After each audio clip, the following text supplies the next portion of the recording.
JTAI stock analysis. Monday, is it a buy? Let's see where is Jet.AI stock going in the next upcoming the few days, weeks, and months.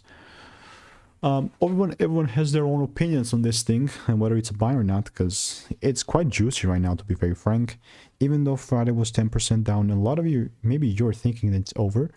I'm here to say that it's not over until it's really over. Like, I have spent 5 figures on courses and mentors. I've called out thousands of quick predictions, and all of it has been documented on my YouTube channel. Specifically looking at Jet.AI, if I don't see this double break, then there's no way that I'm buying. Like, just no way. I mean, I've talked about this before plenty.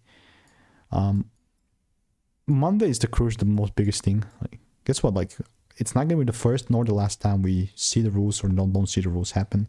So whatever happens, happens. Because I'm like so much more excited about the other ticker symbols that are actually on that verge of giving me the second break from the confirmation. So I'm just waiting, right?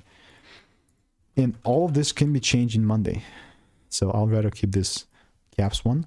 And if you want to make more money trading in a simple and lean way, click the first link in the description. That's a free newsletter.